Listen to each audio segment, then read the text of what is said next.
El futre, el fantasma autóctono, que llegó con el tren trasandino, las versiones sobre su origen. El futre, la leyenda mendocina que se remonta a la época en que se construyó el tren trasandino. La leyenda se remonta a los años en que se construían las vías en el lado mendocino de los Andes. La mayoría de las versiones sostienen que se trataba de un inglés, de apellido Foster y quien fue asesinado cuando iba a pagarle a los trabajadores a fines del siglo XIX. Martes, 5 de abril de un hombre bien vestido y elegante de traje, pero sin cabeza y que suele aparecerse por las noches a quienes transitan por los caminos cordilleranos de Mendoza, hay hasta versiones que, indican, sujeta su cabeza en una de sus manos. Su hábitat, la precordillera y cordillera de los Andes, especialmente aquellas localidades por las que alguna vez transitó el tren trasandino, el mismo del que este 5 de abril de 2022 se cumplen 112 años de su primer viaje. ¿Su origen? Un mito o leyenda popular sobre un hombre que nació en Inglaterra, pero que llegó a Mendoza en los años en que se construía el tendido del Trasandino, entre 1886 y 1909, y encontró una trágica muerte en la zona del Cerro Tolosa, cerca de las cuevas. La historia del futre es una de las más repetidas en Mendoza, sobre todo entre quienes alguna vez han viajado por la noche en zonas cordilleranas o quienes han acampado en el lugar, fogón mediante. Es el fantasma autóctono de Mendoza, y llegó junto con el tren trasandino, describe el presidente del Ferroclub Trasandino de Mendoza, Rubén Lepez.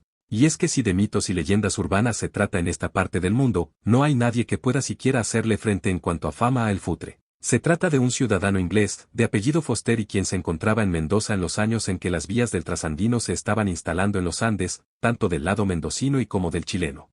Y si bien hay muchas versiones sobre las circunstancias precisas en que encontró su muerte, de lo que no hay dudas es que fue asesinado mientras se disponía a cumplir con su trabajo de pagador a los jornaleros, pagarles a los trabajadores chilenos que trabajaban en el lugar. Un pagador decapitado. Foster era empleado de la compañía que había llegado a Mendoza a fines del siglo XIX para concretar la construcción del tendido ferroviario que vincularía la ciudad de Mendoza, Argentina, con la de los Andes, Chile, proyecto que había sido impulsado por los hermanos Juan y Mateo Clark. Su función era la de pagarles a los trabajadores que montaban el tendido en un plazo preestablecido y por el trabajo realizado. Puesto que no era uno de los hombres que pasaba horas y horas instalando durmientes y rieles, la apariencia y la forma de vestir de Foster era diametralmente opuesta a la de los trabajadores ferroviarios. Un traje azul impoluto, un rostro liso y limpio y otros rasgos que contrastaban de sobremanera con los trabajadores del lugar eran sus rasgos distintivos. Y por ello es que, en tono burlesco, los trabajadores chilenos que trabajaban del lado mendocino lo llamaban futre. Futre es una palabra que suelen usar los chilenos para referirse a la gente que es muy elegante y que siempre está bien vestida, aclara Lepez a los Andes sobre este personaje.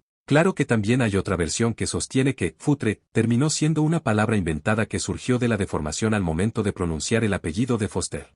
En el cementerio de Espaillata hay una tumba de un hombre inglés que era de apellido Foster, por lo que no quedan dudas de que existió, reafirma Lepez. Es decir, de su existencia no quedan dudas, mientras que el tema de las apariciones queda a criterio y subjetividad de cada uno. Lo que varía, según la versión escuchada, son las circunstancias en que Foster falleció, por supuesto, decapitado. La versión más verosímil es la que sostiene que Foster era un pagador de la compañía que llevaba adelante la construcción del ferrocarril trasandino. Según esta historia, su trabajo consistía en viajar a caballo a lo largo de los distintos puntos del camino cordillerano donde estaban trabajando los operarios para pagarles el jornal.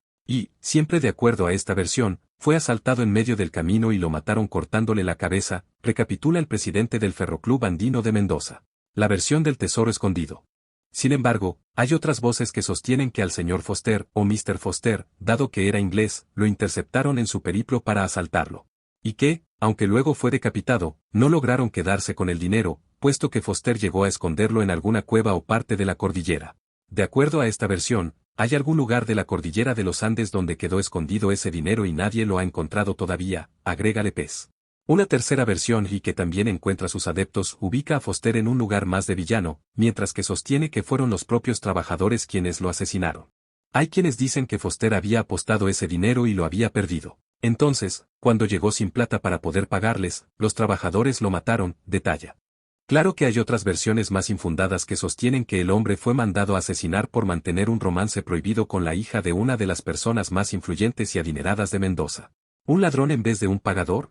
En una recopilación llevada adelante por la investigadora del CONICET, Gloria Videla de Rivera en su trabajo, Tres formas literarias de una leyenda, el futre, se cita al conocido escritor radicado en Mendoza, Juan Draghi Lucero y su versión sobre la leyenda del futre. De acuerdo a esta versión, que tampoco está entre las más propagadas, el protagonista no era quien le pagaba a los jornaleros precisamente, sino todo lo contrario, un elegante ladrón que asaltaba a los trabajadores chilenos ni bien había cobrado por su trabajo y en el lado mendocino del camino de la cordillera. Los sábados, cuando se hacía el pago quincenal, en Uspallata sobre todo, se producían muertes y muchos hechos de sangre. Poco a poco, se fue generalizando la popularidad de este personaje extraordinario que hoy se conoce con el nombre de El Futre. El vocablo proviene de un chilenismo que significa hombre elegante. Precisamente la leyenda cuenta que un hombre muy elegante desvalijaba a los peones chilenos de su cobranza semanal. Este ladrón robaba con tal maestría que no era advertido por sus víctimas, con el tiempo ocurrió que alguien mató o creyó matar a este famoso Futre. Se dice por ahí que lo enterró en la parte trasera del Cerro Tolosa, junto con el dinero que había robado. Sus apariciones.